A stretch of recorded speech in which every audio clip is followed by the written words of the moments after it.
Hello students, मैं आपको electric dipole के बारे में बताने जा रहा हूँ। Electric dipole is a pair of equal and opposite charge. यहाँ जो चार्ज है प्लस क्यू और माइनस क्यू, ये अपोजिट हैं और इक्वल चार्ज होंगे। ये शॉर्ट डिस्टेंस पे रहते हैं तो ये डाइपोल का वर्क करते हैं। ये शॉर्ट डिस्टेंस हम मान लें इसका मिड पॉइंट ओ है, तो मिड पॉइंट से माइनस क्यू की डिस्टेंस एल और इसी मिड पॉइंट से प्लस क्यू की डिस्टेंस एल, तो टोटल डिस्टेंस कितनी हो जाएगी? 2L हो जाएगी डाइपोल की। अब अगर अपोजिट चार्जेस हैं तो ये मूवमेंट करेंगे इस मिड पॉइंट के along. Minus Q suppose that कि इस डायरेक्शन में मूव कर रहा है और प्लस क्यू का डायरेक्शन इधर है, तो मूवमेंट जैसा कि हमने क्लास 10th में पढ़ा था, ओ के अबाउट माइनस क्यू का मूवमेंट क्या होगा? क्यू इंटू, यानी मूवमेंट ऑफ माइनस क्यू क्या होगा? Q इंटू एल होगा, Q इंटू एल। और इसी तरह से moment of minus plus Q charge का क्या होगा? Plus Q into L means Q into L. तो टोटल मोमेंट क्या होगा? टोटल मोमेंट आपका आएगा 2QL। इसको डाइपोल मोमेंट कहते हैं, यानी इलेक्ट्रिक डाइपोल मोमेंट। तो इलेक्ट्रिक डाइपोल मोमेंट की वैल्यू यानी P इज इक्वल टू क्या आएगा? 2QL। इसका हम यूज़ करेंगे नेक्स्ट डेरिवेशन में, जब हम इलेक्ट्रिक फील्ड फाइंड करेंगे इस डाइपोल की वजह से। तो अभी मैं आपको अपने नेक्स्ट वीडियो में ये बताऊंगा कि इलेक्ट्रिक फील्ड कैसे फाइंड करते हैं इलेक्ट्रिक डाइपोल की वजह से। Thank you. हेलो स्टूडेंट्स, मैं अभी आपको इलेक्ट्रिक फील्ड कितना होगा डाइपोल की वजह से ये बताने जा रहा हूँ। तो पहले हम एक्सिस पोजीशन की बात करते हैं। मान लेते हैं कोई एक डाइपोल है, उसके एक्सिस पे यानी एक्सियल पोजीशन में कोई एक पॉइंट P है जहाँ पर हमें इलेक्ट्रिक फील्ड निकालना है डाइपोल की वजह से। सपोज़ कि ये पॉइंट स्मॉल r डिस्टेंस पे है डाइपोल के मिड पॉइंट से, तो प्लस Q की वजह से जो P पर इलेक्ट्रिक फील्ड होगा वो E1 आउटसाइड डायरेक्शन में होगा, क्योंकि ये पॉजिटिव है। यहाँ मान लीजिए पॉजिटिव है तो रिपल करेगा, तो E1 आपका बाहर की डायरेक्शन में होगा। तो पहले हम E1 की वैल्यू निकालते हैं पॉजिटिव Q की वजह से, यानी electric field due two plus Q की वजह से जो E1 आएगा वो आपका होगा 1/4 पाई एप्सिलॉन नॉट, जैसा कि हमने पॉइंट चार्ज के बारे में इलेक्ट्रिक फील्ड निकाला था, plus Q upon plus Q से इसकी डिस्टेंस लेते हैं P की, तो पूरी डिस्टेंस R है, कहाँ से? मिड पॉइंट से। तो L यहाँ से माइनस करेंगे तो B से P की डिस्टेंस आएगी R माइनस एल, तो ये हो जाएगा R माइनस एल का होल स्क्वायर। ऐसे ही हम इलेक्ट्रिक फील्ड निकाल लें। Electric field due to negative charge, तो नेगेटिव की चार्ज की वजह से ये अट्रैक्ट करेगा, तो P पर अपोजिट डायरेक्शन में हो जाएगा E2। तो हम A से डिस्टेंस लेंगे P की, तो R है, और प्लस A से O की डिस्टेंस आपकी L हो जाएगी, तो total distance R plus L लेंगे। तो जो E2 आपका आएगा वो होगा 1/4 pi epsilon naught Q upon R plus L का होल स्क्वायर आएगा। दो इक्वेशन हमें मिल गए हैं। P पर दोनों इलेक्ट्रिक फील्ड अपोजिट डायरेक्शन में है, हमें रिजल्टेंट इंटेंसिटी निकालनी हो तो रिजल्टेंट इलेक्ट्रिक फील्ड आपका हो जाएगा E1 और E2 का डिफरेंस आएगा। वैल्यूज़ रख के कैलकुलेट करते हैं तो 1/4 पाई एप्सिलॉन नॉट दोनों में कॉमन हो जाएगा। दोनों का डिनोमिनेटर लेकर के हम सॉल्व करेंगे तो वैल्यू आएगी 4RL, यहाँ पर Q भी आपका कॉमन आएगा, R² माइनस L² का होल स्क्वायर।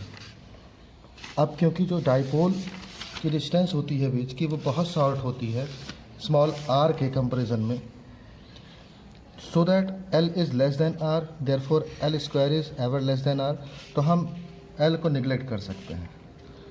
तो हम निगलेक्ट करेंगे किसको? L को।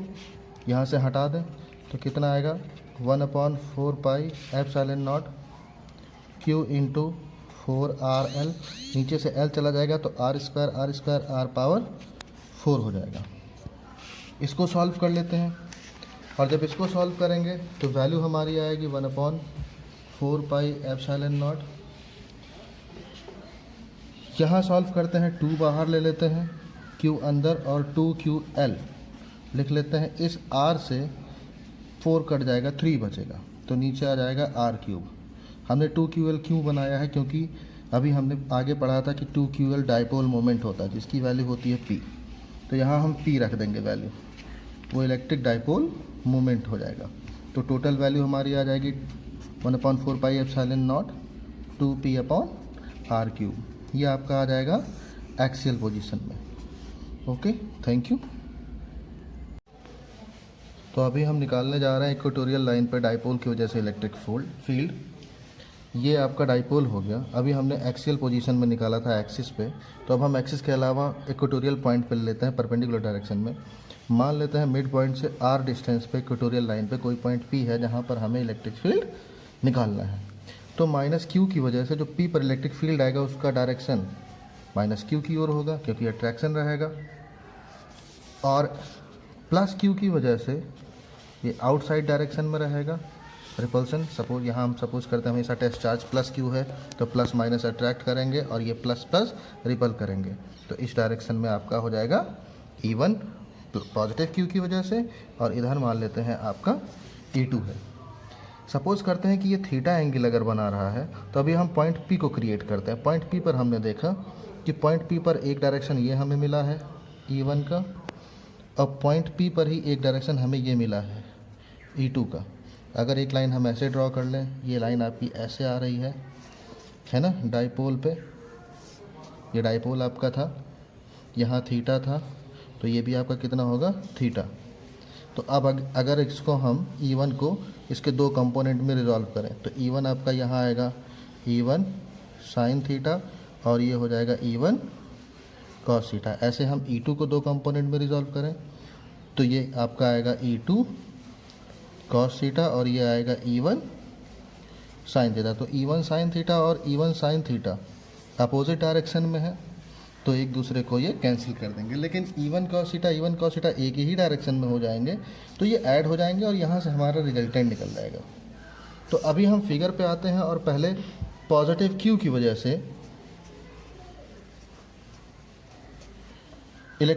इंटेंसिटी निकालते हैं P पर। तो पॉजिटिव Q की वजह से E1 की जो वैल्यू आपकी आएगी वो होगा 1/4 pi epsilon naught Q upon distance लेते हैं P से B की डिस्टेंस, ये आपका L है, ये R है, तो पाइथागोरस लगाएंगे तो यहाँ वैल्यू आएगी R² plus L² under root में, तो वैल्यू रखेंगे R² प्लस L², और अंडर रूट पे जब हम स्क्वायर लगाएंगे तो रूट आपका कैंसिल हो जाएगा। इसी तरह से -Q की वजह से E2 कैलकुलेट करते हैं, P पर कितना होगा, तो E2 आपका आएगा 1/4 pi epsilon naught Q upon R² plus L², क्योंकि यहाँ भी AP की डिस्टेंस वही होगी जो B से P की डिस्टेंस। E1 E2 हमारा आ गया है।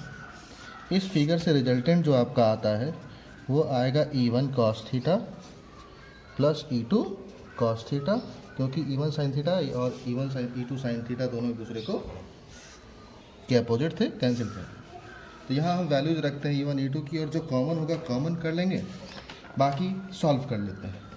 तो यहाँ देखते हैं दोनों में कॉस थीटा कॉमन है, E1 plus E2 cos theta.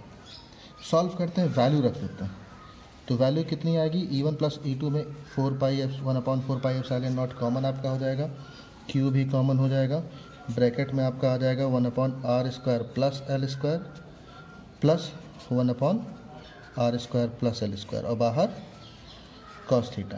Cos theta की वैल्यू हमें रखनी पड़ेगी। कॉस थीटा की वैल्यू अगर हम इसी फिगर से रखें यहाँ से, तो कॉस थीटा क्या होता है बेस अपॉन हाइपोटेन्यूज, यानी L upon under root R² plus L²। Cos theta की वैल्यू कितनी आएगी, L upon under root R² plus L²। ये हम वैल्यू रखेंगे, तो A की वैल्यू कितनी आएगी 1/4 पाई एप्सिलॉन नॉट Q, यहाँ सॉल्व करते हैं 2/R² प्लस L², और कॉस थीटा की value L upon under root R square plus under root का मतलब पावर 1/2। सॉल्व करते हैं तो 1/4πε0। ऊपर आपका आ जाएगा 2QL और नीचे आ जाएगा R square plus L square power 1 और 1/2 3/2। अब 2QL आपका डायपोल मोमेंट होता है जिसका P वैल्यू रख देंगे। क्योंकि L बहुत छोटा होता है तो एल स्क्वायर को हम निगलेक्ट कर लेंगे ये R के कंपेरिजन में। तो वैल्यू कितनी आएगी 1/4πε0 P अपॉन यहाँ एल स्क्वायर गायब, आर स्क्वायर रखेंगे तो स्क्वायर से स्क्वायर कट जाएगा, R पावर 3 वैल्यू आ जाएगी। यह आपका इक्वेटोरियल पोजीशन में वैल्यू आ जाती है। Thank you.